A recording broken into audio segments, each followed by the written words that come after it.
김용민 브리핑.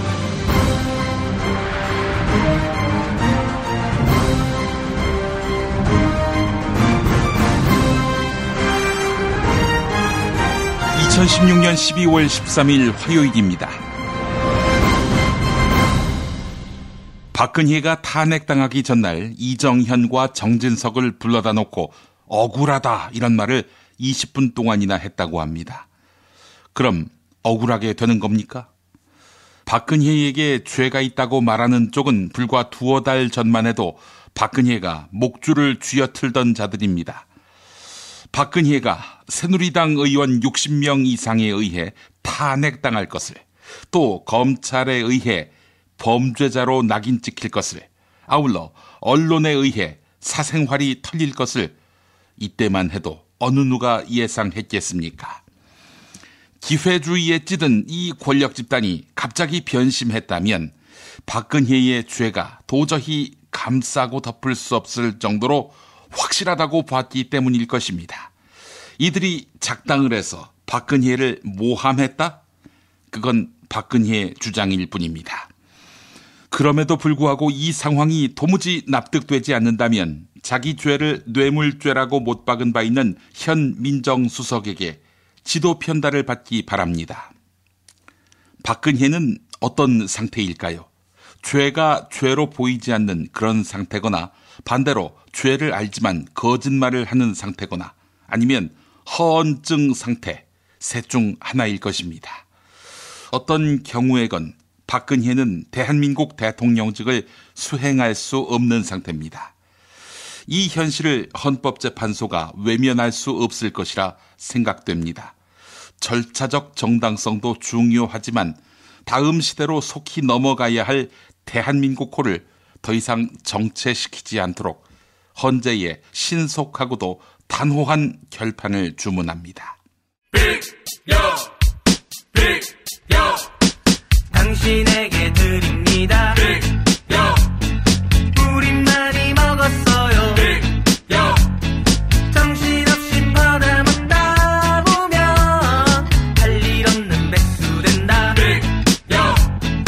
우린 새끼 손을 들고 너희에겐 중지된다.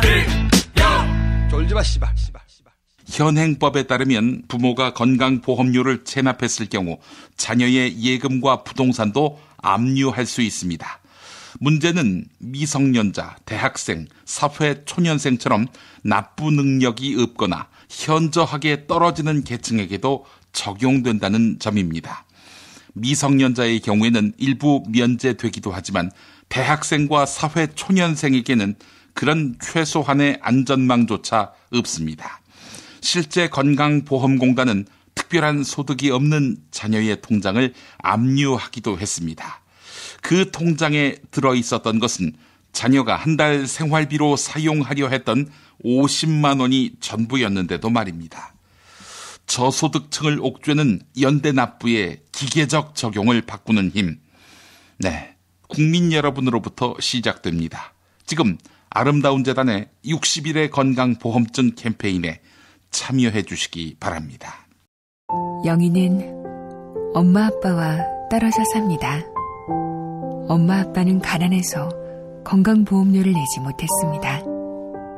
이제 그 보험료를 영희가 내야 합니다. 대한민국에서 10살 아이에게 체납액을 독촉하는 것은 합법입니다. 영희처럼 고통받는 사람들을 위해 60일의 건강보험증 캠페인에 참여해주세요. 당신의 참여가 제도를 바꾸는 시작입니다. 아름다운 재단. 야, 너 홍어 판다 그랬지? 팔지. 근데 홍어가 진짜 그렇게 몸에 좋아? 아니 끝내준다니까. 우리 엄마 관절염인데? 홍어. 나 숙취는? 홍어. 마누라 다이어트는? 홍어. 큰이모 변비? 홍어. 작은 형 소화불량은? 홍어. 여동생 피부? 홍어. 큰 누나 주름? 홍어. 명절 때 선물은? 홍어라니까. 근데 비싸지? 별나 싸고 열나 맛있는 홍어가 있다니까. 어디? 알싸한 홍어. 네이버 검색창에 알싸한 홍어를 검색하시고 1599-6456.com 혹은 1599-6456 전화주문도 가능합니다.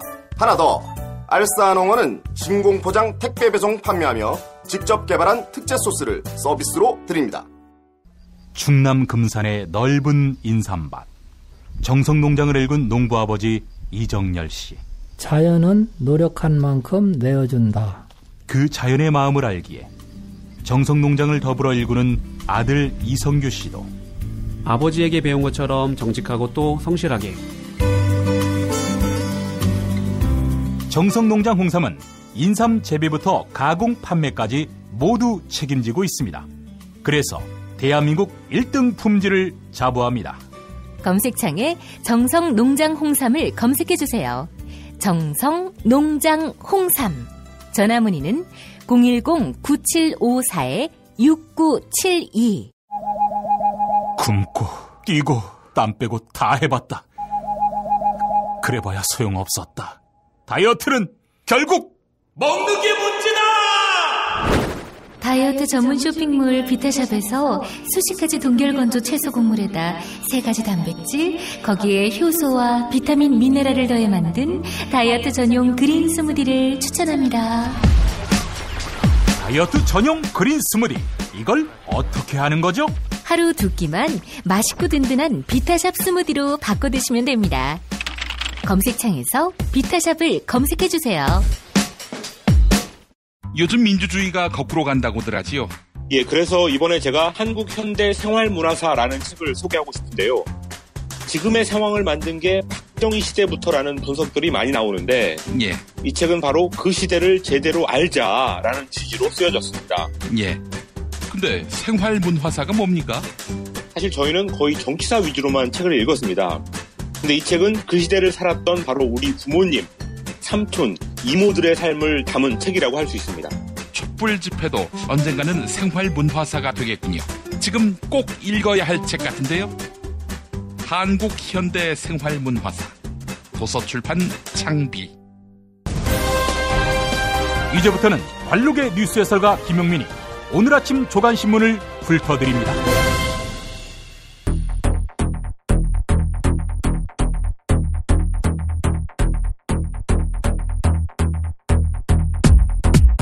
오늘의 헤드라인입니다. 한겨레 오늘 일면 제목이요. 최순실이 이 나라 대통령이었다. 이겁니다. 따옴표가 없습니다. 최순실이 이 나라 대통령이었다. 최순실이 회의 열라고 하면 열었던 그런 청와대였습니다. 문고리 권력 3인방 중에 한 명인 정호성, 그의 휴대전화는 국정농단이 사실이다, 이렇게 말하고 있었습니다. 문고리 권력 3인방 중에 안봉근, 주요 인사는 내가 다 관여했다, 수석 날리는 것, 그건 일도 아니었다 라고 말했습니다. 네, 별놈들이 다 집권했습니다. 고영태한테 받은 옷과 가방, 이게 무척 아픕니다. 박근혜에 대한 뇌물죄, 횡령죄 적용 가능성이 높아져 가고 있습니다. 조대현 전 헌법재판관, 뇌물죄가 사실인지 기다릴 필요가 없다. 권력 남용만으로도 파면 대상이다. 이렇게 못 박았습니다. 그래서 헌법재판소가 선별 심리를 안 하고 소초한 내용 다 들여다봐도 탄핵 심판을 마냥 늦출 수만은 없을 것이다. 이런 전망이 나옵니다. 새누리당이 쪼개지면 친박당보다 비박당을 지지하겠다. 이런 의견이 더 많았다고 합니다. 무려 74%는 새누리당이 쇄신해도 지지 안 할 것이다. 이렇게 밝혔습니다. 이런 가운데 김무성 전 대표가 신당 창당 작업에 착수했고 주말쯤 탈당할 것으로 보입니다.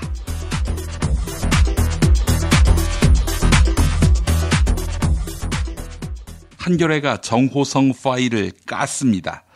정호성 전 청와대 비서관의 휴대전화 녹취 파일과 문자에서는 최순실이 권력 서열 1위였음을 확인할 수 있었습니다.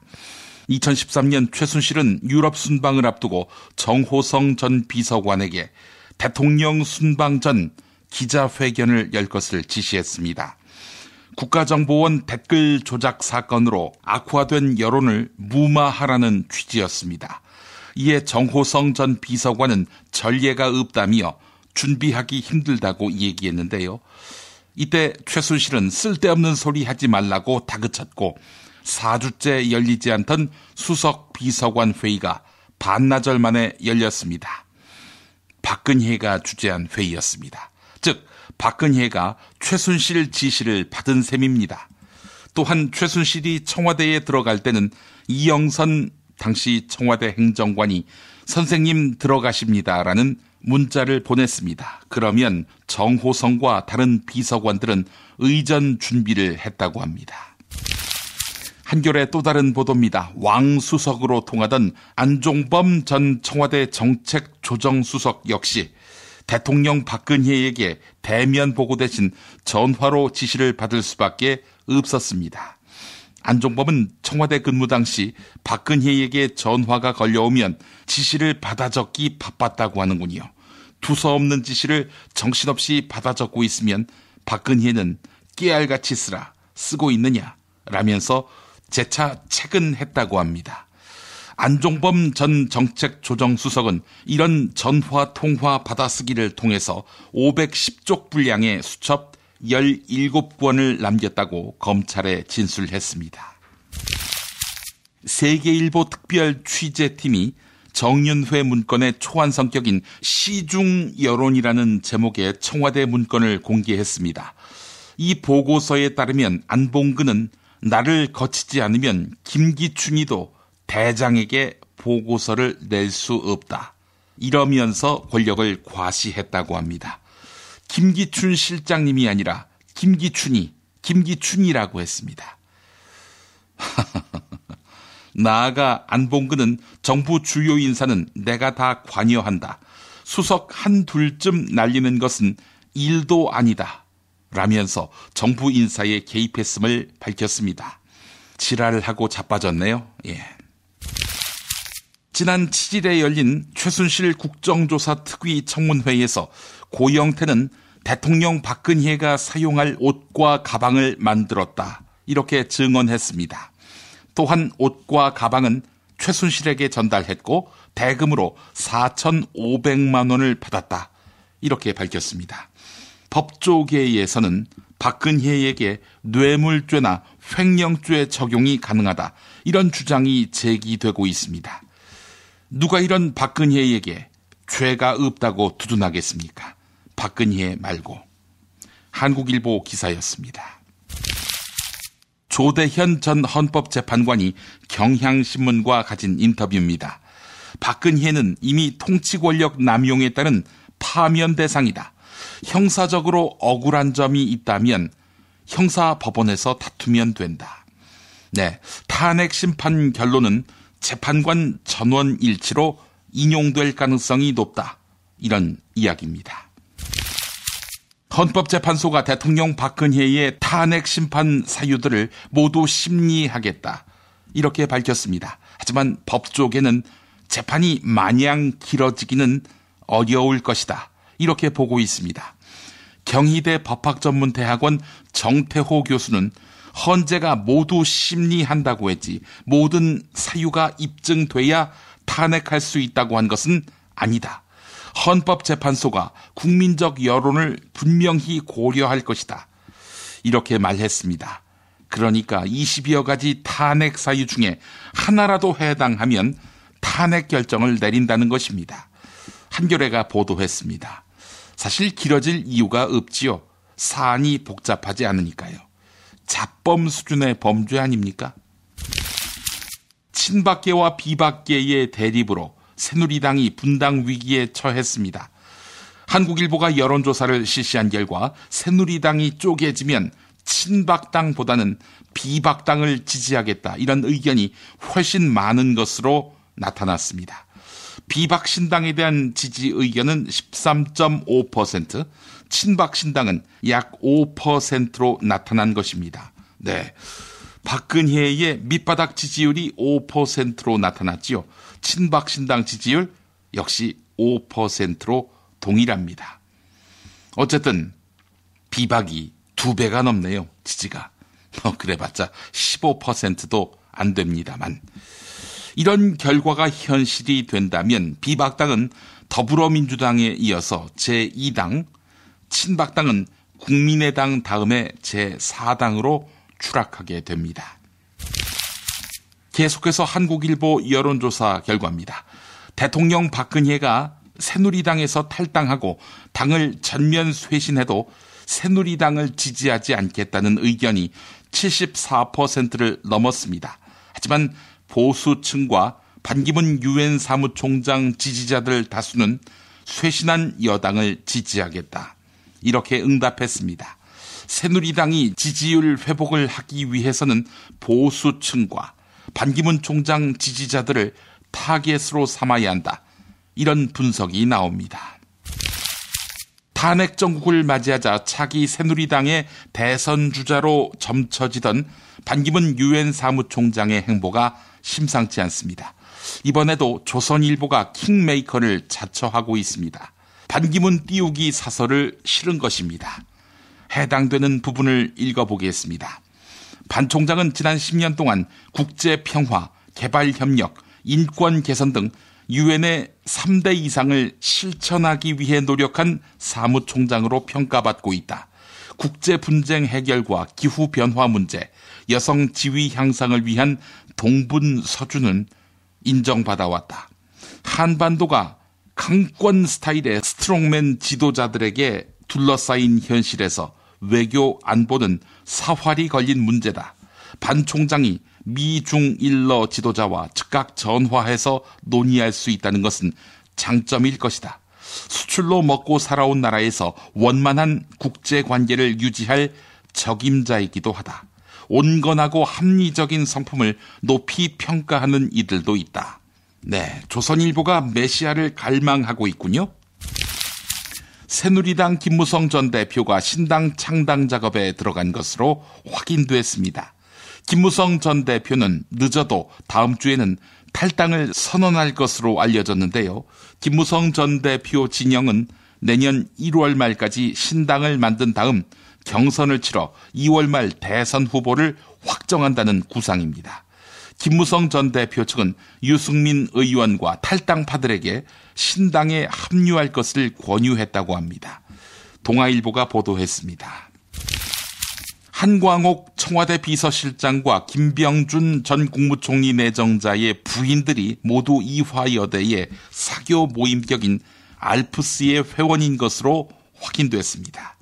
알프스는 우병우 전 청와대 민정수석의 장모인 김장자 삼남개발회장이 총동창회장을 지낸 곳입니다.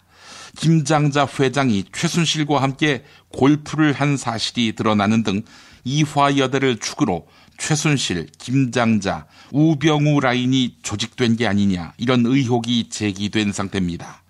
이화여대의 사교 모임격인 알프스가 최순실의 인재풀로 악용됐을 수 있다, 이렇게 국민일보가 보도했습니다. 네, 이런 이화여대에서 학생들이 들고 일어났었죠. 총장은 쫓겨나고 정유라 두둔한 교수들은 줄줄이 철퇴를 맞고 있습니다. 지금의 이화여대생들, 저런 못난 선배들 본받지 않을 거라 믿습니다. 위스콘신대 박재광 건설환경공학과 교수는 과거 4대강 사업을 하면 4년 안에 부자가 된다, 이런 헛소리를 짓거린 인물입니다. 이런 박재광이 이길 특강을 했습니다. 최근 촛불 시위 전국에 대해 한마디 했는데 아시안들은 툭하면 울고 시위한다, 이러면서 인종차별적 망언을 쏟아냈습니다. 또한 지금은 풍요로운 세대다, 투정 부리는 여러분이 얼마나 한심한지 아느냐, 이러면서 젊은 세대를 비하했습니다.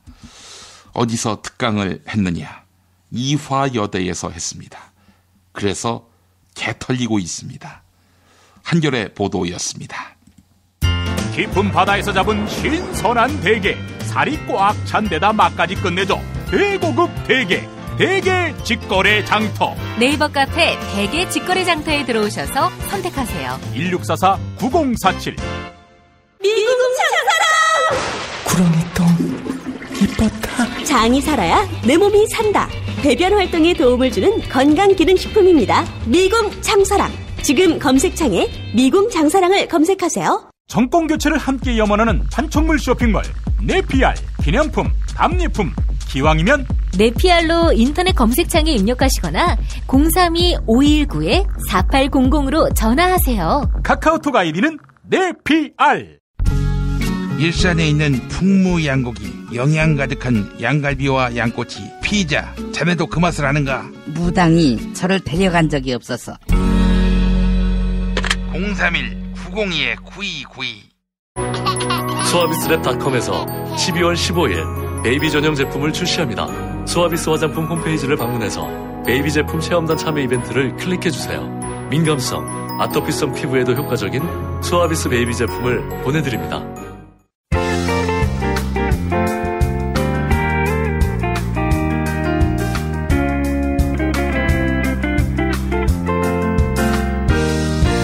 여러분 안녕하십니까? 지금부터 전국 16개 시도교육청과 무관한 2016학년도 뉴스 듣기 능력평가를 시작하겠습니다. 가정이나 사무실 차량 안에 계시는 애청자 여러분께서는 팟캐스트의 음량을 알맞게 조절해 주시고 답안을 작성해 주시기 바랍니다. 모든 문제는 한 번씩만 들려드리니 잘 듣고 지시에 따라 물음에 답하시기 바랍니다. 이제 시작하겠습니다. 대화를 듣고 남자의 마지막 말에 대한 여자의 응답으로 가장 적절한 것을 고르시오. 카카, 큰일 났습니다. 뭐가? 큰일 났으면 황교안이한테 얘기해. 어? 황교안이가 대행하고 있어. 카카, 헌법재판소 탄핵 심판 얘긴데 본인 문제인데. 빨리 얘기해. 어? 볼 것도 없이 지각이라고 하지? 그렇지? 그럴 리가요.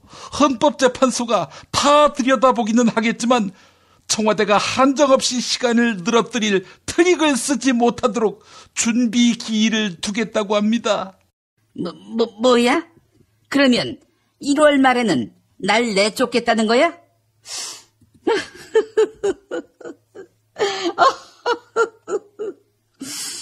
겨울 그 추운 날에 혼자 사는 할망구를 내쫓아 겨울에 내쫓다니. 그런 비정한 자들을 국민이 용서치 않을 것이야. 카카, 설례가 있거든요. 카카와는 경우가 180도 다르지만 용산 참사 희생자들은 그 무렵 이명박 정권에 의해 쫓겨났습니다. 그런 일이... 이참에 용산 참사를 국가 추모일로 정하라고 하세요. 그리고 당시 책임자들 엄벌하라고. 카카, 그러면 친박 국회의원 김석기는 어떡합니까? 걔가 그 살인진압 책임자인데요. 걔가 거기 얽혔어? 카카, 그러기에 꼼수 좀 그만 피우고 잘못한 거 있으면 인정하고 책임지는 모습을 보이십시오. 친박, 비박 당 갈라쳐도 친박 5%, 비박 14% 지지율, 이거밖에 안 나옵니다. 카카는 여당 지지율을 이렇게 말아먹은 것에 대해서 책임을... 씹새끼. 야, 못하면 다 대통령 탓이냐? 그러셨잖아요, 노무현이가 대통령 할 때. 카카, 노무현은 변호사 시절 이 시국 사건을 계기로 인권, 정의, 민주주의에 눈을 뜨게 됐습니다. 이 사건이 뭔지 아십니까? 알지. 1번 초원 복국집 사건. 2번 동백님 사건. 3번 불임 사건. 4번 민혁당 사건. 5번 내 오촌 조카 살인 사건.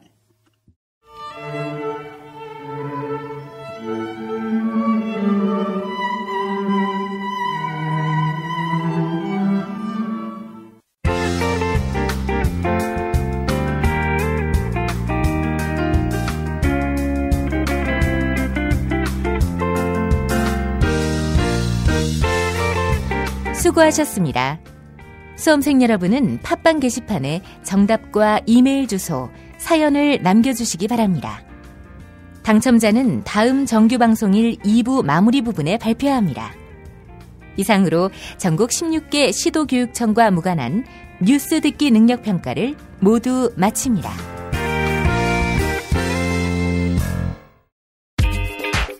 자기야, 매트리스 고르기 너무 힘들어. 대한민국 최초 매트리스 멀티샵 매트리스엠 몰라? 전 세계 최고 브랜드 정품만 취급해. 매트리스 살 때는 꼭 매트리스엠으로 오세요.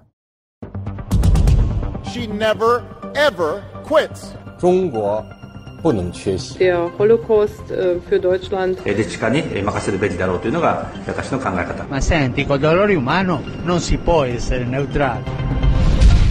국제뉴스의 맥. 한반도와 국제 문제를 전문적으로 취재하는 황준호 기자 만나겠습니다. 황 기자님. 예, 안녕하십니까. 어제 이 시간에도 군 내부 전산망 해킹 사건 언급했었는데 어제 국회 국방위원회에서 추궁이 있었죠? 예, 이 과거에는 군 해킹 피해 이런 게 나오면은 북한 놈들이 나쁜 놈들이다. 이렇게 북한 때리기를 하면서 그냥 대충 넘어가고는 했었습니다. 그랬죠. 근데 어제는 여야 의원 할 것 없이 군의 경계 실패 문제를 집중적으로 지적했습니다. 예. 그러니까 공격한 측이 기본적으로 나쁘긴 하지만 이게 언제든 공격당할 가능성이 있다라는 사실을 초등학생도 알고 있지 않습니까? 그렇죠. 그런 상황에서는 경계 실패를 지적하는 게 정상입니다. 그렇습니다. 그리고 외부 인터넷망하고 내부망을 잠깐 연결했다가 깜빡 잊고 안 끊어가지고 뚫렸다라는 게 한민구 국방장관의 인정이었기 때문에 예. 그러니까 즉 아주 초보적인 실수로 생긴 해킹이라서 군이 질타를 받는 것은 당연했습니다. 예. 은폐 의혹도 제기됐었어요. 예, 한민구 장관이 해킹 사실을 10월 14일에 보고를 본인이 받았는데 예. 근데 하필 당일에 국회 국정감사가 있었습니다. 예. 그리고 또 일주일 뒤에 10월 20일에 추가 감사가 있었는데 그때 계속 우리는 해킹이 안전하다 이런 답을 했었다고 합니다. 예. 그러니까 누가 봐도 뭐 숨기려고 했던 게 보이고요. 예. 사실 제가 취재한 바에 따르면 과거에도 몇 번 이런 해킹 공격에 뚫려가지고 상당한 군 비밀 정보가 어딘가로 이렇게 새 나갔는데 취시한 적이 여러 번 있었다고 합니다. 예. 뭐 이런 부분들도 명확한 진실을 규명해야 될 부분이고요. 또 은폐 말고도 해킹 공격을 받고 2달이 지나서야 겨우 그 문제를 인지했다는 것. 이것도 어제 확인이 됐습니다. 예. 국방부 장관에게 집중적인 추궁이 있었을 텐데 뭐라고 답하던가요? 예, 일단 뭐 인재라는 것을 인정하고 앞으로 조치를 취하겠다 이런 말을 하기는 했는데 예. 그러면서도 정말 말이 안 되는 얘기 하나를 했습니다. 뭐냐면은 비밀 자료가 있지만 그렇게 심각한 영향을 초래하는 자료는 아니라고 보고받았다. 그러니까 비밀 자료가 해킹이 됐는데 별로 안 중요한 거다 이런 얘기인데 예. 이게 국방부 장관이 할 말인가. 이 사람들 입만 열면 하는 얘기가 1%의 안보 공백도 있을 수 없다. 그러면서 바로 이어지는 얘기가 그러니까 무기 비싼 거 사달라 이런 거였는데 예. 뚫리고 나서는 이게 중요한 문건은 아니었다. 그러면 뭐 유출돼도 괜찮다는 건지 굉장히 문제적인 발언이었습니다. 예. 자, 미국 대통령 당선자 트럼프가 F-35 전투기에 드는 비용이 통제 불능 상태다. 이런 얘기를 했는데 이 F-35가 우리와 유관하죠? 그렇죠. 예, F-35 록히드 마틴사에서 만든 전투기고 우리나라에도 도입을 하기로 한 건데 그 과정에서 최순실이 개입돼 있다라는 의혹을 받고 있는 전투기입니다. 예. 그래서 이 트럼프의 말에 제가 훨씬 더 관심이 많이 갔는데요. 예. 트럼프가 지금으로부터 한 10시간 전에 트위터에다가 이런 글을 썼습니다. 예. F-35 구매 계획과 비용은 통제 불능이다. 수십억 달러가 절약될 수 있고 절약되어야 된다. 내년 1월 20일 이후에 군사부문과 다른 부문의 구매 비용을 절약할 거다. 이렇게 얘기를 했습니다. 예.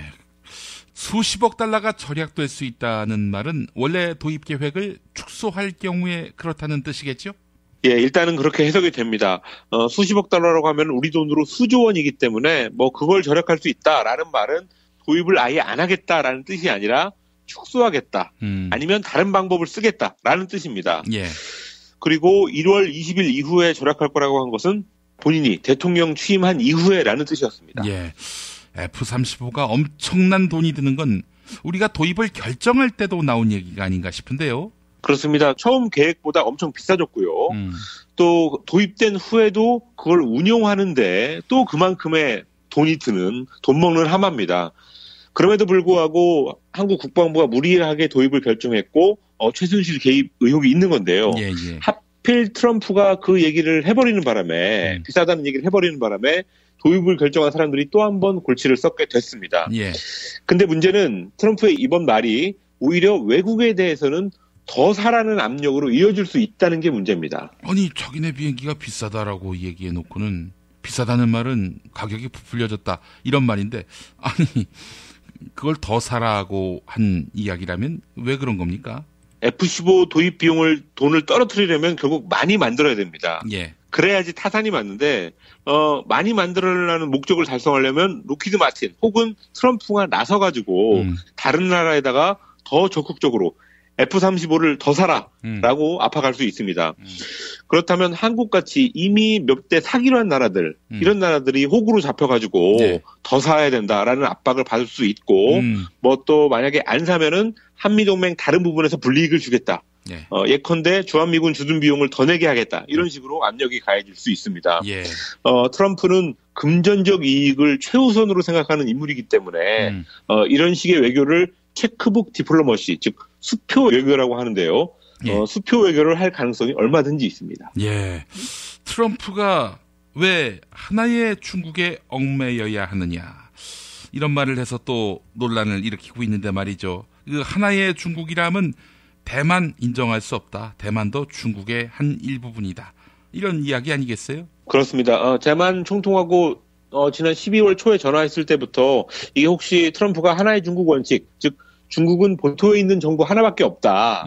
라는 원칙을 트럼프가 흔드는 게 아니냐 이런 관측이 있었는데 어제 폭스뉴스에 트럼프가 나가서 왜 하나의 중국 원칙에 얽매여야 되는지 모르겠다. 이런 말을 대놓고 해버려가지고 지금 파문이 일고 있습니다. 중국이 발끈했겠네요. 예, 이거는 중국의 존재 자체를 흔드는 발언이기 때문에 뭐 아주 강하게 나갈 수밖에 없습니다. 예.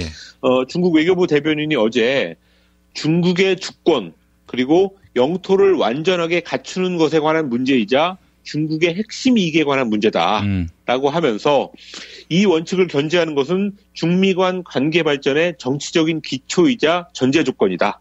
라고 얘기를 했습니다. 그러니까 우리 사이에 뿌리를 흔들지 말라 이런 얘기였는데 이게 중국뿐만 아니라 현 오바마 대통령의 백악관도 트럼프의 말을 비판하고 나섰습니다. 예, 미국의 신구 권력 간의 싸우는 쟁점 이게 뭐 한두 가지가 아니네요 보니까. 예, 백악관 대변인이 어제 하나의 중국 정책 덕분에 이란의 핵합의 그리고 북한의 추가 고립 조치 이런 것들을 끌어낼 수 있었다라고 하면서 하나의 중국 정책을 변함없이 지지한다라고 얘기했습니다.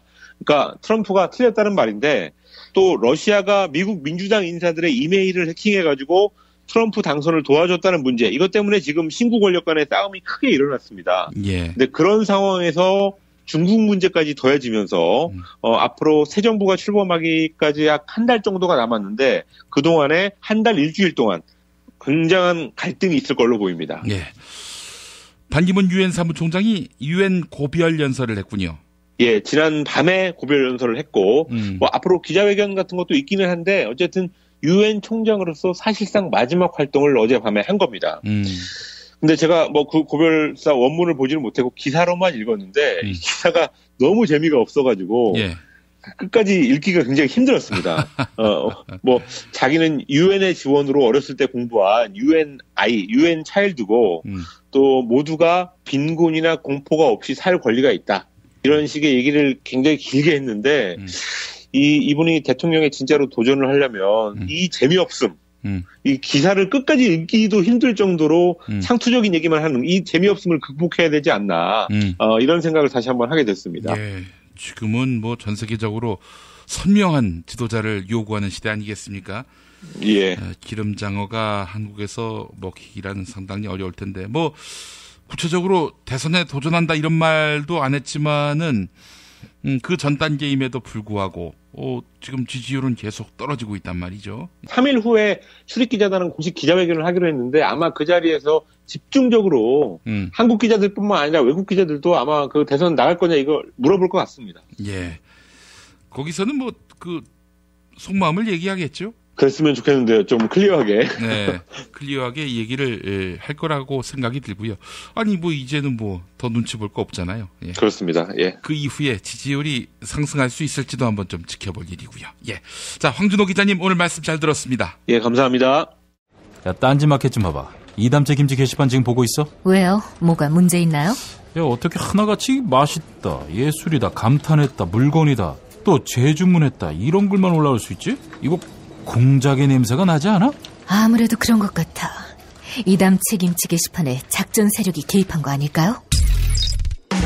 그럴 리가요. 이담채 김치는 맛있는 김치 말고는 따로 자랑할 게 없습니다. 드셔보시고 판단하세요. 포털 사이트에서 이담채 김치.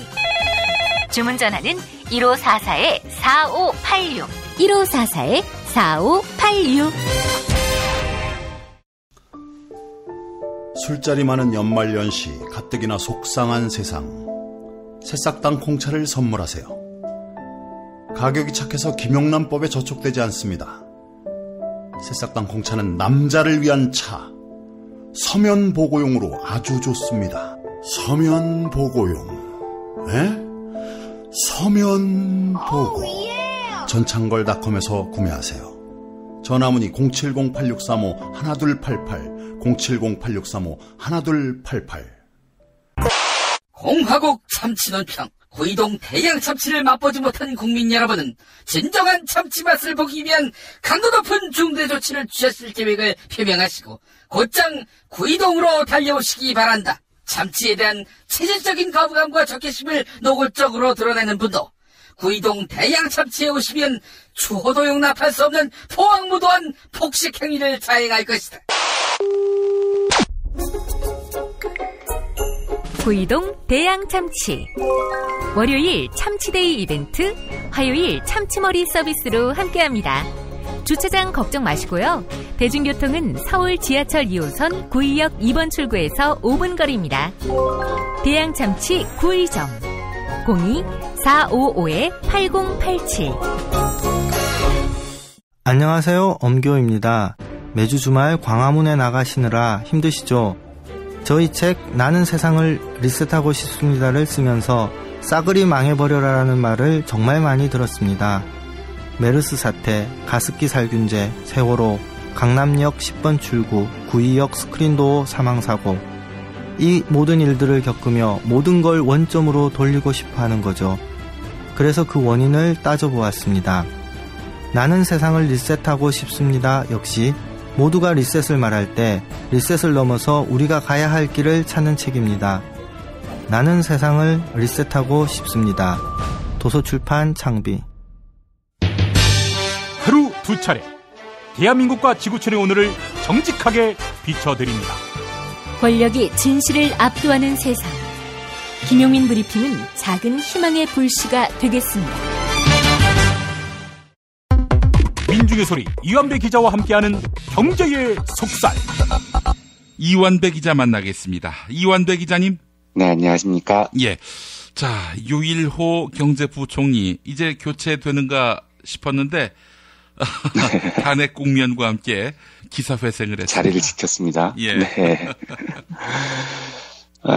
유일호 부총리가 이제 어떻게 자리를 지키는 비슷한 모양새를 만들었는데 그 뉴스를 딱 듣는 순간에 제가 어제 여러 뉴스들이랑 겹쳐지면서 많은 생각들이 떠올랐습니다. 그런데 예. 우선 어제 나온 뉴스부터 간단히 정리를 해보겠습니다. 문화일보에 이런 기사가 나왔어요. 제목이 중국 사드 보복에 한류 수출 21% 급감, 이런 제목의 기사입니다. 예. 한국은행이 어제 국제수지 통계를 발표를 했는데요. 10월 달 음향, 영상 및 관련 서비스로 외국에서 벌어들인 한국의 수입이 9월보다 무려 21.7%나 줄어들었다는 겁니다. 기록으로는 5,150만 달러인데요. 이게 8월에는 7,750만 달러, 9월에는 6,580만 달러, 계속 뭉텅뭉텅 지금 줄어들고 있습니다. 예. 그리고 더 수치가 좀 충격적인 게 올해 상반기만 해도 이 분야가 굉장히 수출이 늘고 있었어요. 음향하고 영상 서비스가요. 그래서 2분기는 분기별로 2억 달러를 처음으로 넘어섰었고 6월에는 한 달에만 9,560만 달러였습니다. 그러니까 월간으로 1억 달러에 육박하는 수치였는데 이게 지금 10월에 5,150만 달러까지 떨어진 겁니다. 반토막이 난 거라고 봐야 됩니다. 누가 분석을 해도 이거는 지금 중국 쪽의 제재 때문입니다. 황준호 기자님께서 여러 번 소개를 해주셨지만 이미 중국 문화부 공식 홈페이지에도 나와 있어요. 올해 10월, 11월 중국 공연을 승인받은 한국 스타들의 공연 숫자가 빵건입니다. 그러니까 아예 뭐 공연을 못하고 있는 거죠. 이걸 한한령이라고 하죠. 한류 금지령이라고 하는데요. 이제 뭐 극심해지고 있는 겁니다. 요거 앞에 며칠 전에 나왔던 뉴스도 하나만 더 살펴보겠습니다. 이거는 12월 8일 서울경제에 나온 뉴스인데요. 기사 내용을 소개를 안 해도 주 제목하고 보조 제목만 읽어봐도 아주 실감이 납니다. 주 제목이 중국 사드 보복에 악소리도 못하고 쓰러지는 중소기업 이렇게 되어 있습니다. 그리고 부제목이 계약 파기, 상품 진열 거부, 통관 지연, 보복 경제 제재의 중소기업 무방비, 기계부품, 유아복 등 금한령의 수출 물거품, 없어 못 팔던 화장품은 중매장사 아예 빠져, 커지는 유동성 압박에 정부 차원 대책 절실 이렇게 제목들이 나와 있습니다. 예. 우선 제가 드리고 싶은 이야기는요. 이런 일이 벌어질 줄 몰랐냐는 거죠. 이걸 어떻게 모를 수가 있었냐는 겁니다. 유일호 부총리가 특히 그래요. 사실상 뭐 황교안 대통령 권한대행이라고 불러야 되나요? 황교안 씨한테 재신임을 받아서 경제부총리직을 유지한다는 건데요. 제가 뭐 이거에 대한 정치적인 의미는 모르고요. 저는 이거 하나만큼은 꼭 물어보고 싶어요. 유일호 씨한테요. 올해 7월 13일에요. 예산결산위원회 전체회의에서 유일호 씨가 이렇게 얘기를 했습니다. 일부에서 제기하는 중국의 전면적인 경제적 보복이 실질적 형태로 지금까지 나타난 건 없었다. 그런데 만약에 중국이 경제적으로 보복할 몇 가지 경우에 대비해서 컨틴전시 플랜을 만들어 놓고 있다. 이렇게 얘기를 했습니다. 예. 컨틴전시 플랜이라는 게 이제 비상 대응 계획이라는 거거든요. 예. 몇 가지 경우에 대비해서 만들어 놨다고 이야기를 했습니다. 그러면 뭐 유임이 된 걸 축하는 하는데, 예. 이유는 알 수 없지만 하여튼, 당시부터 지금까지 이렇게 일관되게 아무 정책을 발표하지 않았던 유일호 씨가 또 지금 경제사령탑을 유임이 됐는데, 그렇다면 이제 7월에 이야기했던 그 컨틴전시 플랜이라는 거예요. 비상대응 계획이라는 거죠. 지금 내놔야 됩니다. 몇 가지 경우에 대비해서 만들어 놨다고 자기 입으로 얘기를 하지 않았습니까? 그렇죠. 자, 한번 봅시다. 예. 근데 문제는 뭐냐면 상식적으로 그딴 게 있을 리가 없는 거거든요. 그리고 그게 있으면 지금까지 왜 사태가 이렇게 됐겠습니까? 그리고 중국의 사드 보복은 누가 봐도 예상이 됐던 거고요. 그렇다면 종합적으로 보면 유일호 씨는 이미 7월 달부터 국민들을 상대로 거짓말을 한 겁니다. 제가 그때 기억이 나서 7월 달에 어떤 기사를 썼는지를 검색을 해봤더니 이렇게 썼더라고요. 한번 읽어보겠습니다. 유일호 부총리가 경제 수장이 아닌 상태에서 무역 보복은 없을 것이라고 말했다면 일기는 일기장에 쓰세요라고 웃고 넘어갈 수 있다. 문제는 이분이 한국 경제 전반을 관장하는 경제부총리라는 사실이다. 앞길이 암담하다. 중국의 무역 보복은 상식의 선을 뛰어넘을 것이라는 게 학계의 우려라는 사실을 정녕 모르는 건가. 제가 이제 그때 너무 짜증이 났었던 거예요. 이 사람 얘기를 보면서. 무역 보복이 없을 것이라는 둥, 뭐 컨틴전시 플랜이 있다는 둥, 이게 너무나 말도 안 되는 소리라는 것 때문에 너무 짜증이 나서 제가 이런 기사를 썼었던 것 같습니다. 예. 실제로 지금 제가 아까 보도를 소개해드린 신문은 문화일보하고 서울경제 같은 보수종합지나 보수경제지들입니다. 예. 이런 신문들이 떠들 정도면 진짜 상황이 심각한 겁니다. 대책은 당연히 없는 거고요. 제가 7월 방송에서 이걸 한번 소개를 해드린 기억이 나는데요. 달라이라마 효과라고 해서요. 요걸 짧게 한번 다시 소개를 해드리겠습니다. 이게 어떤 거냐면 독일 경제학자들이 중국의 특징에 대해서 소개를 한 건데요. 달라이라마, 그러니까 중국으로부터 독립을 추진하는 티베트의 정신적 지도자죠. 그리고 워낙 그 유명한 사람이기 때문에 많은 인권국가를 지향하는 곳에서 이 달라이라마를 만나고 싶어 합니다. 그런데 실제로 서방 국가들에서 달라이라마를 만나거나 아니면은 달라이라마를 불러서 환영을 하고 나면 중국이 굉장히 짜증을 내요. 왜 달라이라마를 만나느냐고요. 근데 이 달라이라마 효과라는 게 뭐냐면 어떤 나라의 지도자들이 달라이라마를 만나거나 영접을 했을 때 그 나라의 대중국 수출이 얼마나 감소하는지를 159개국을 조사를 한 겁니다. 굉장히 많은 나라들을 조사를 했죠. 그리고 그 결과가 어떻냐면 어떤 나라의 정치 지도자가 달라이라마를 만났다는 그 이유 딱 하나만으로요. 그 다음에 대중국 수출이 정부 관료가 만나면 8.5%가 줄어듭니다. 대통령급이 달라이라마를 만나면 16.9%가 감소를 합니다. 예. 딱 달라이라마를 만났다는 이유 하나만으로 수출이 8에서 16%씩 뭉텅뭉텅 줄어드는 겁니다. 예. 이만큼 중국이 비정상적인 조치를 취하는 나라라는 것을 보여주는 경제학 이론입니다. 야, 그런 갑질도 없을 거예요. 아주 기가 막힙니다. 그렇습니다. 그래서 제가 이런 얘기를 하고 나면 사람들이 이렇게 물어봐요. 예. 반미하고 친미하자는 얘기냐고. 그 얘기가 아닙니다. 예, 그런 얘기가 아닙니다. 예. 저는 미국도 싫어하고 중국도 싫어해요. 중국의 이런 비정상적인 이 무역 제재도 싫어합니다. 그런데 무슨 이야기를 하고 싶냐면 이게 현실이라는 겁니다. 굴복을 하자는 얘기도 아니에요. 대신 중국은 어떤 장점이 있냐면 이런 비정상적으로 무역 제재를 하는 나라이기도 하지만 예. 많은 것도 아니고 조금만 외교적으로 이익을 주면 비상식적으로 퍼주는 나라이기도 합니다. 그렇다면 예. 예. 우리가 이걸 어떻게 현실적으로 이용을 할 수 있느냐를 고민을 해보자는 겁니다. 그게 외교니까요. 그동안은 우리가 비상식적으로 퍼먹어 왔던 거 아니겠습니까? 그렇죠. 그리고 실제로 우리나라가 이 무역의 수지를 보면 중국에 수출하는 금액이 수입하는 금액의 갑절이 넘습니다. 그러니까 비정상적으로 많이 퍼먹어 왔었던 경우였던 거예요.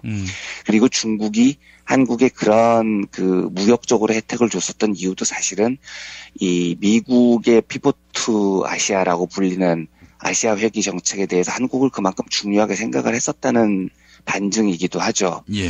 사실은 우리는 조금만 잘하면 중국으로부터 얻을 만한 것들이 되게 많습니다. 그런데 이게 지금 다 날아가게 생긴 겁니다. 이유는 달라이라마를 만나도 10%씩 감소하는데 중국 목전에 사드를 배치하고 나섰기 때문인 겁니다. 그러니까 이 사드는 달라이라마를 만나는 것하고 비교가 안 될 정도로 강력한 위협이 되는 거거든요. 예.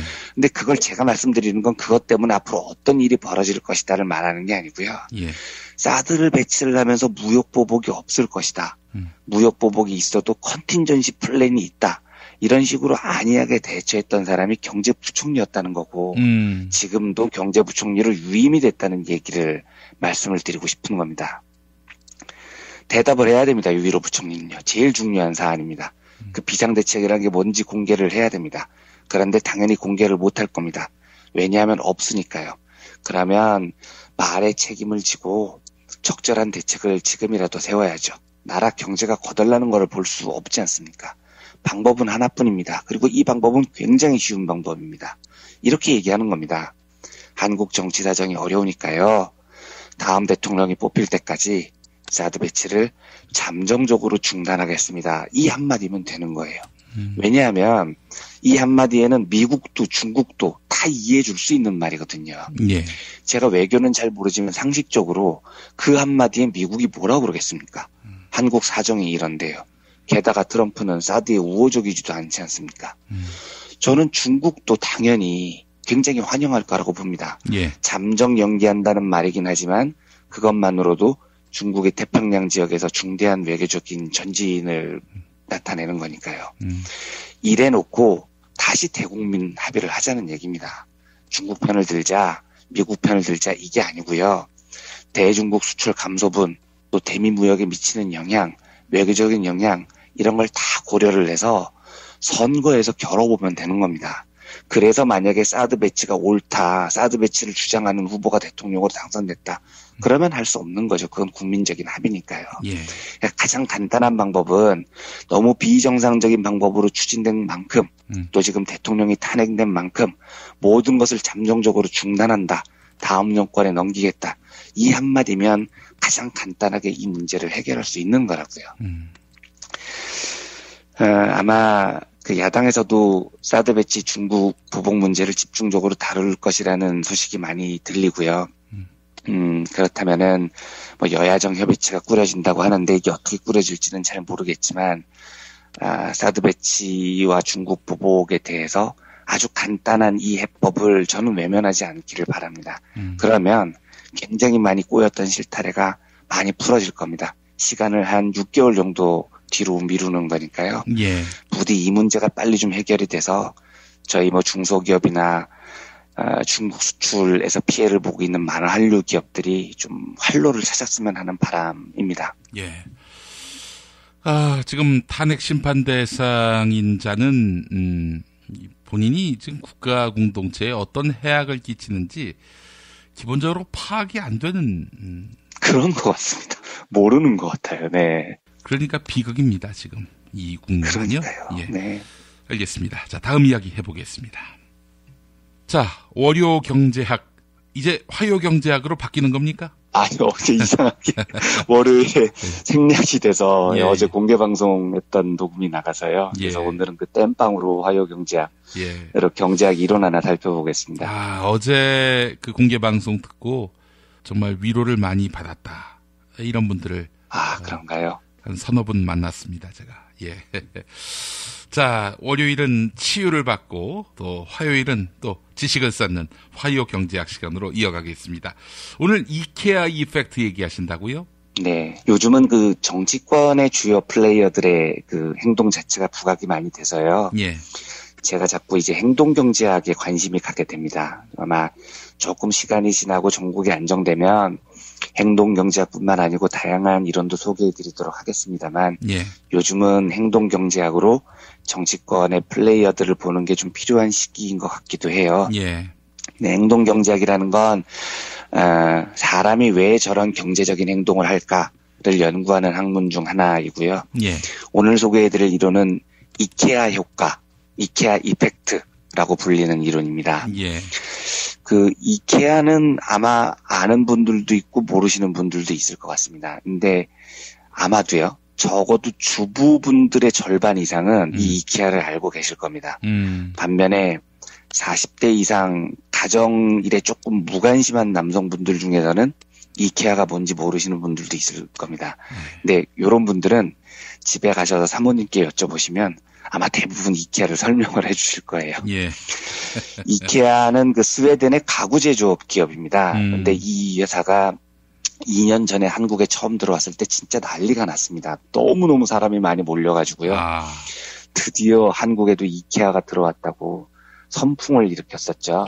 근데 이케아가 왜 이렇게 인기가 있냐면 굉장히 쌉니다, 가격이요. 대신에 가구 포장이 진짜 무성의해요. 이제 가구를 주문을 하면 집에 가구가 오는 게 아니고요. 작은 것들은 다 자기가 들고 와야 됩니다. 그리고 이 모양이 저도 이 테이블을 하나 해봤는데 예. 가구가 오는 게 아니고 원판하고 나사가 옵니다. 그러면 이제 그걸 포장을 직접 뜯어서 집에서 열심히 조립을 해야 됩니다. 자기가 직접요. 예. 그러니까 이케아는 그런 조립 서비스를 전혀 해주지 않는 대신에 이제 그건 소비자 니들 돈으로 해. 그 대신에 가격을 굉장히 싸게 낮춘 거죠. 그래서 그걸로 고객의 마음을 사로잡는 겁니다. 예. 전 세계적으로 보면 평균적으로 한 20%가 싸다고 하더라고요. 그런데 오늘 주제하고는 상관없지만 저는 이 이케아 같은 대형 가구 업체가 한국 가구 시장을 점령하는 것을 굉장히 안 좋게 보는 쪽이에요. 그래서 요 이야기는 제가 한번 다음에 따로 드리도록 하겠습니다. 예. 행동경제학에서 말하는 이케아 효과라는 게 이겁니다. 제가 한번 소개해드린 바가 있는 그 듀크 대학교의 댄 에리얼리 교수하고요. 하버드 대학교의 마이클 루튼이라는 학자가 만든 이론인데요. 실험을 해본 겁니다. 설문조사도 해보고 만족도를 조사를 해본 거죠. 이거 진짜 저도 한번 해봤는데 되게 어렵거든요. 특히 처음 조립해보는 사람들은 저는 테이블 하나 조립하는데 한 3시간 걸린 것 같아요. 그리고 조립을 하고 진짜 잘 안 됩니다. 그리고 조립을 하고 나서도 삐뚤빼뚤해요. 높이도 안 맞고 되게 난해합니다. 실제로 초보자들은 이케아 가구를 조립하는데 며칠이 걸린다고도 하더라고요. 그런데 이런 상태에서 행동경제학자들이 이케아 가구를 조립한 경험이 있는 사람들에게 묻는 겁니다. 가격 대비 만족도가 어떻느냐 설문조사를 한 거죠. 그랬더니 이케아 가구를 조립한 사람들의 만족도가 너무너무 높게 나온다는 겁니다. 근데 어떻게 조립을 했는지를 보면 사흘 밤낮을 애를 써서 겨우 조그만한 식탁 하나 조립해 놓은 거예요. 그것도 삐뚤빼뚤하게요. 자기가 보기에는 너무 형편없이 조립을 한 겁니다. 그 사흘 동안 그거 만들 바에는 그냥 20% 더 주고 하나 사는 게 더 나을 것 같은데도 물어보면 너무너무 만족한다고. 대부분 응답자들이 그렇게 대답을 한다는 겁니다. 그러니까 경제학자들 입장에서는 비용을 생각해보면 야, 꼴랑 그 20% 싼 건데 왜 저렇게 만족도가 높을까? 여기에 대해서 의문점을 갖게 된다는 거죠.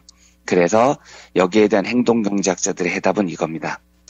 완제품을 샀을 때보다 자기 자신의 노동력이 투입돼서 뭔가를 생산하게 되면 자긍심과 역량이 커졌다는 느낌을 갖게 된다는 겁니다. 그러니까 사람들이 이 가구를 만드는데 내가 뭔가를 참여했다. 이거에 대해서 자긍심을 갖게 되고 평가가 굉장히 후해진다는 거죠. 이걸 좋게 말하면 후하다는 거고요. 조금 안 좋게 이야기를 하면 행동경제학에서는 인류를 이런 식으로 평가를 해요. 사람은 자신의 능력, 자신의 운, 자신의 업적을 과대평가하는 경향이 있다. 이렇게 평가를 합니다. 예. 특히 자기가 참여한 일을 매우 높게 평가를 하려는 경향이 있다는 거죠. 이렇게 되면 객관성을 잃게 되는 일이 생깁니다. 이 이론을 개발한 그 마이클 루트는 이런 실험도 해봤어요. 그 실험 참가자들한테 종이접기를 시켰습니다. 그래서 이제 사람들이 심혈을 기울여서 만든 종이접기 작품들을 한 대 모은 다음에 경매에 붙이는 겁니다. 그러면 제일 예쁜 걸 사는 게 아닙니다, 사람들이요. 뭘 사냐면 웃돈을 줘서라도 자기가 만든 작품을 구매를 해요. 그러니까 제일 좋은 거보다도 훨씬 더 자기가 만든 게 후졌는데도 더 비싼 가격에 그걸 삽니다. 이유는 자기가 참여한 일, 자기가 직접 한 일, 이런 일에 대해서 과도하게 높게 평가를 하는 경우가 많다는 거예요. 이거 금요일쯤에 친구분들하고 술 한잔 마셔보면 바로 이해가 되실 겁니다. 술 마시면 제일 먼저 사람들이 막 나서서 하는 이야기가 야, 나 지난주에 설악산 등반했는데 와, 눈이 무릎까지 쌓였는데 내가 그걸 뚫고 와, 내가 진짜 얼마나 대단한 일을 했는지 알아? 하고 막 자랑을 하는 분이 있으세요. 근데 아무도 관심이 없잖아요, 그 얘기에. 그러니까 객관적으로 보면 아무런 일도 아닌데 그 사람은 정말 그 일이 너무 중요한 겁니다. 그래서 막 자랑을 하는 거죠. 예. 그러니까 자기가 하는 일에 대해서 과대하게 평가하고 자기 하는 일을 과도하게 중요하게 생각을 하는 경향들이 사람들에게는 있다는 겁니다. 이 이케아 이펙트를요, 정치 쪽으로 적용을 해서 좀 말씀을 드려보겠습니다. 저는 이 이케아 이펙트 때문에 정치 쪽에서는 굉장히 좋은 효과를 누릴 수도 있고 굉장히 나쁜 역효과가 날 수도 있다고 생각을 합니다. 예를 들면 좋은 효과는 이런 거예요. 제가 A라는 대통령 후보를 지지합니다. 그리고 제가 그 A라는 후보를 너무 사랑합니다. 그러면 제가 그 A라는 후보라면 이렇게 하겠어요. 나를 좋아하고 지지하는 지지자들을 최대한 캠프에서 아주 작은 일이라도 많이 참여하게 하는 겁니다. 하다못해 아우 저 지지자분들 페이스북이나 트위터로요 제가 올린 걸 좀 많이 공유해 주세요라고 부탁도 하는 거죠. 참여를 종용을 하는 겁니다. 그런데 이게 실제로 그 대선 캠페인에는 큰 효과가 없을 수 있습니다만 말을 이렇게 하는 거죠. 지지자분들의 참여가 진짜 저에게 큰 힘이 됩니다. 이렇게 하면 지지자들이 그 작은 일들에 참여를 하면서 자긍심을 갖게 됩니다. 와, 내가 지지하는 대통령 후보를 내가 대통령을 만드는데 내가 참여를 했어. 그리고 자기가 한 참여에 대한 무한한 자긍심을 가지고 동기도 막 부여가 되고 지지가 더 강해지는 겁니다. 더 강하게 대선 후보를 지지하게 만드는 효과가 생기는 거죠. 이런 건 좋은 효과라고 봅니다. 그런데 이게 언제 안 좋은 효과가 나타나면요. 자기가 한 일에 대해서 너무 과대한 의미를 부여한 나머지 지지자들의 행동이 객관성을 완전히 잃어버리는 거예요. 그러니까 이런 겁니다. 내가 이 사람을 지지를 하는 게 너무 좋은 거예요. 너무 옳습니다. 그리고 심지어 나는 모금이건 SNS 활동이건 참여도 했어요. 그러니까 더 포기가 안 됩니다. 이러다 보면 어떤 현상이 나타나냐면 객관적 현실에 더 필요한 전략이 아니고요. 그냥 내가 만족하고 싶은 내 감정이 충족되는 일을 해야 되는 거예요. 그래서 실제로 이케아 이펙트 같은 게 의외로 남성들한테 특히 많이 나타나거든요. 그러니까 이케아 가구를 남자들이 되게 좋아합니다. 왜냐하면 남자들이 이렇게 생각을 하는 거예요. 와, 봐. 가장의 권위를 내가 한번 보여줄게. 봤지? 내가 가구를 조립했잖아. 이 아빠가, 남편이. 내가 직접 조립했어. 하고 폼이 확 산다고 생각을 하는 거죠. 물론 가족 중에는 아무도 그렇게 생각하지 않지만 이 아빠가 객관성을 잃고 그냥 조그마한 의자 하나 조립한 건데 이거 뭐 집 앞에서 사면 1만 원 주면 사면 되는데 의자 하나 사러 가려고 그래도 나서는 겁니다. 그걸 왜 사? 이케아에서 가지고 와. 내가 조립할게. 뭐 이러고 다니는 겁니다. 그러니까 효율적이지 않은 생각을 사람들이 갖게 된다는 겁니다. 자기 과신 때문에요. 지금 정세를 제가 객관적으로 분석할 능력은 없습니다. 그런데 그냥 최대한 사람들이 하는 말에 기대서 객관에 접근해보면 이렇습니다. 지금 야권은 단합해야지 맞는 것 같습니다. 예, 제 짧은 생각에는요. 유력한 대권 후보들이 민주당에 몰려있죠. 예. 뭐 제가 듣기로 다 인품도 괜찮고 능력도 좋은 분들이라고 알고 있습니다. 그렇다면 시민사회가 선택할 수 있는 가장 객관에 가까운 진실은 이분들이 잘 경쟁을 하시고요. 만약에 그 중에서 누군가가 결정이 되면 시민사회가 뜨거운 지지를 보여줌으로써 야권의 압도적인 승리를 이끄는 것, 이게 아마 가장 객관적인 그 이해관계에 맞는 진실일 거예요. 근데 진짜 오해는 하지 말고 들어주셨으면 좋겠어요. 저는 여러 번 밝혔듯이 민주당 지지자가 아닙니다. 저는 진보정당 지지자고요. 그러니까 지금 정세가 그렇게 보인다는 겁니다. 예. 1차 촛불혁명이 완성됐고 이제 그걸 다음 대선에서 구체적인 성과로 나타내길 원하는 시민이 대다수라면 그 상황에서 가장 객관적인 태도는 경쟁을 하되 지지자들끼리요. 서로 헐뜯지 않고 협력적 경쟁을 통해서 대표 선수를 한 명 뽑고 그 다음에는 모든 야권 지지자들이 기쁜 마음으로 그 경쟁의 승자를 대통령으로 만들어주는 것. 이게 그 시민의 힘이 그 다음 대선으로 이어질 수 있는 객관적인 희망의 그 결집체라고 저는 느껴져요. 그런데 탄핵이 완성되니까 야권 지지자들 사이에서 이게 뭐 일부인지는 모르겠지만 과도한 말들이 나오기 시작합니다. 예. 특히 뭐 어제 같은 경우에 그런 일들이 많았었던 것 같아요. 두 유력 후보 사이에서 한 유력 후보의 그 발언 때문에 두 후보 지지자들 사이에서 이제 격한 발언들이 오가는 거죠. 제가 그리고 굳이 이 이야기를 왜 하냐면 제가 그 주말에 메일을 2통을 받았습니다. 탄핵이 가결된 이후에요. 그런데 아주 듣기가 불편했었습니다. 두 메일 다요. 예. 그 뭐 말투도 불편했지만 내용이 하여튼 굉장히 불편했습니다. 그런데 웃긴 게 뭐냐면 한 분은 제가 8월 달에 그 방송됐던 이재명 시장님과 인터뷰를 한 걸 듣고 보내신 모양이에요. 예. 근데 내용이 뭐냐면 너는 왜 이재용을 대놓고 빨고 있냐. 진짜 용어가 이렇습니다. 예. 너 같은 것 객관성을 잃은 놈이 기자냐. 뭐 이렇게 굉장히 거친 말로 이렇게 보내셨어요. 근데 이제 또 한 분은 뭐냐면 어떻게 보냈냐면 당신은 이 기자라는 놈이 왜 방송에서 이재명 시장에 대해서 우호적인 발언을 한마디도 안 하냐. 왜 이재명 시장을 싫어하냐. 이렇게 메일을 보낸 겁니다. 그러니까 자기들이 보고 싶은 것만 보는 겁니다. 한 사람은 저보고 제가 이재명 시장의 지지자인 것처럼 보이는 모양이죠. 한 사람은 제가 이재명 시장을 싫어하는 사람으로 보이는 모양이에요. 예. 그리고 굉장히 격한 어조로 메일을 양쪽에 보냈더라고요. 제가 이걸 보고서 좀 당황스럽더라고요. 저는 여러 번 밝혔지만 그 진보정당 지지자이다. 이번에는 여러 가지 이유로 2번 후보 중에서, 그러니까 민주당 후보 중에서 제가 특별히 반대하는 후보가 아니라면 좋은 경쟁을 통해서 후보가 되는 분들을 아주 기쁜 마음으로 찍을 가능성이 높습니다. 예. 그러니까 제가 말씀드리고 싶은 건 이겁니다. 조금 마음을요 자제들을 하셨으면 좋겠습니다. 그러니까 자신의 선택이, 제가 누군가를 너무 좋아해요. 너무 지지해요. 뭐 그럴 수는 있습니다. 그런데 자신의 선택이, 그러니까 자신이 참여한 일이 그게 너무 과도해져서 현실의 객관성을 넘어버려서 객관성을 잃어버리는 확신이 돼버리면 위험합니다. 내가 지지하잖아. 그럼 옳은 거지. 내가 지지하는 것 외에는 다 안 돼. 내 지지자를 위협하는 모든 요소는 다 없어버려야 돼.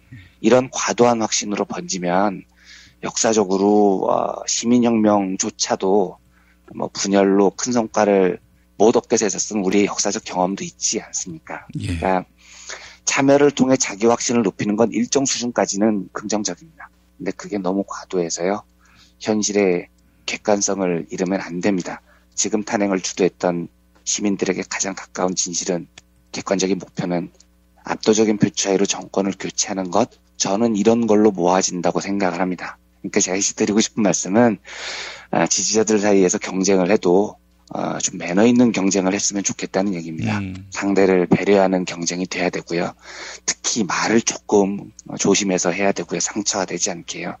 오히려 대권 주자들이 스스로 과열이 돼서 상대방을 과도하게 비난을 하면 시민들이 조금 제어를 해야 됩니다. 어떤 이름을 가진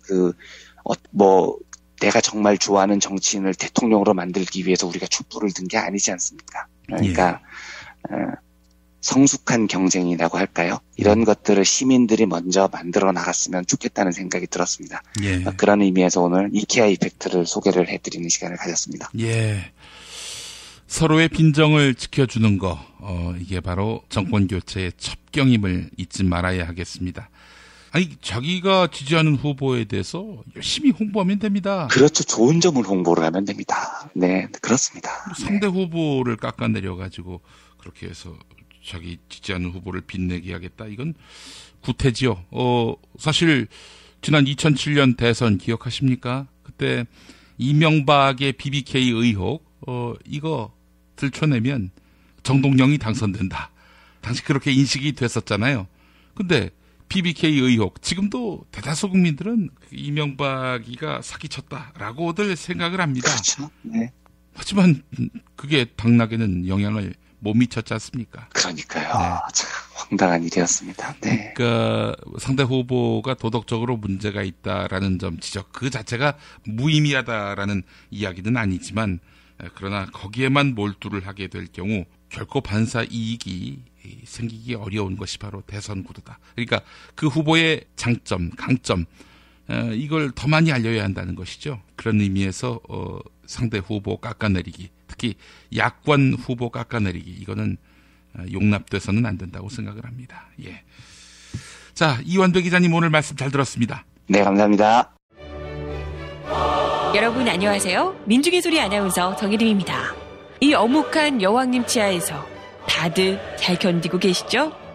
오늘도 종편의 주옥 같은 헛소리에 혼이 정상인 듯 정상 아닌 비정상 같은 여왕님의 우주 타령에 고구마 100개쯤 한꺼번에 삼킨 듯 답답한 마음에 죄 없는 가슴팍만 두들겨대고 계세요.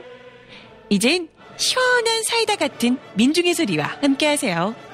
잘 키운 진보 언론 열종편 안 부럽습니다. 한 달 10,000원 소액 CMS 후원으로 민중의 소리에 큰 힘이 되어주세요. 1661-0451 1661-0451 전화 기다릴게요.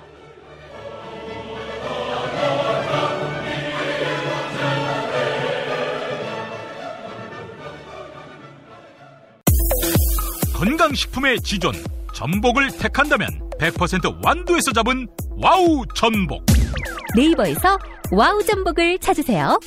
010-2443-0818 포르투갈 정통의 레시피로 만드는 에그타르트, 달콤함 그 이상의 감동, 타르트팜 킨텍스점, 일산 전지역 배달, 단체 주문은 수도권 가능.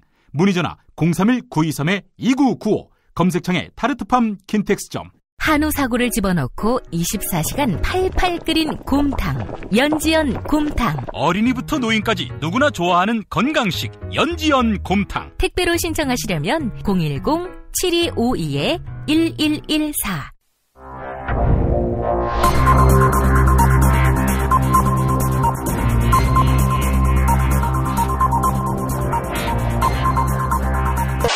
공화국 논평.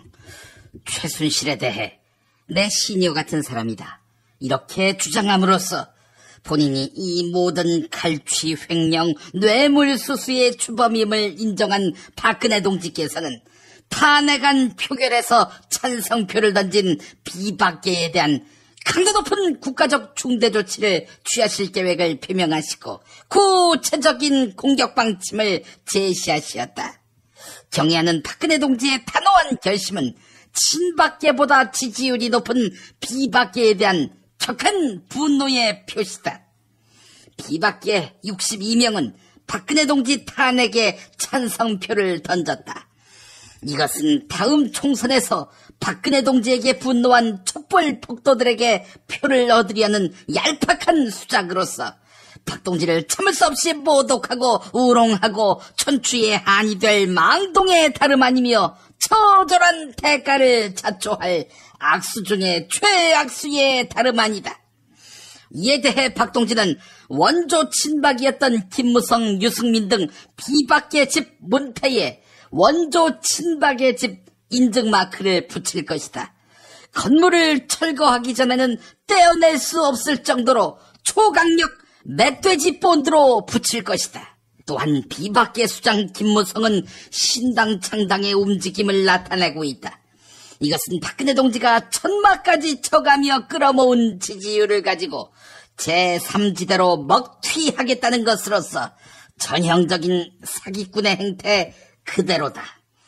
이는 박근혜 동지에 대한 체질적인 거부감과 적개심을 노골적으로 드러내는 것으로서 추호도 용납 못할 포항무도한 도발 행위에 다름 아니다. 이제라도 비박계는 박근혜 동지를 찾아가 참회의 눈물을 흘리며 쓸모가 없어지니까 이런 사람 때문에 나라가 이렇게 됐다라는 말까지 들으며 박동지에게 처절하게 버림받은 최순실 꼴만은 나지 않게 해달라고 이 말을 땅에 찢고 반성해야 할 것이다. 아울러 이인재가 다시 한번 대권 도전을 시사했다. 보수의 재집권을 노린다면 비박계라도 지금 당장 이인재를 말려야 할 것이다. 이인재는 친박계 모임의 대표를 맡아놓고도 박근혜 동지의 말을 전혀 듣지 않는 독고다이다. 이인재는 게다가 더 이상 잃을 게 없는 골치 아픈 사람이다. 만약 이마저도 거절할 시에는 박근혜 동지의 치솟는 분노와 청천 동지할 탄압의 불벼락을 피할 수 없게 될 것이다. 김용민 브리핑이 선정한 오늘의 칼럼은 동아일보에 실린 것입니다. 네, 동아일보 칼럼 이 시간에 소개해드린 적이 있었나요? 네, 이명박 정권에서 법제처장을 지낸 이석연 변호사의 대통령 탄핵 심판의 쟁점과 전망, 네, 보내드리겠습니다. 헌법재판소는 2004년 노무현 대통령 탄핵 재판에서 탄핵 사유를 구체화했다.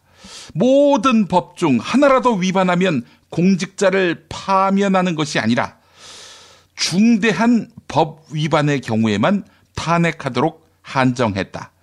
특히 대통령직을 유지하는 것이 더 이상 헌법 수호 관점에서 용납될 수 없거나 국민의 신임을 배신해 국정을 담당할 자격을 상실한 경우에는 탄핵에 의한 대통령 파면이 정당화된다라고 했다.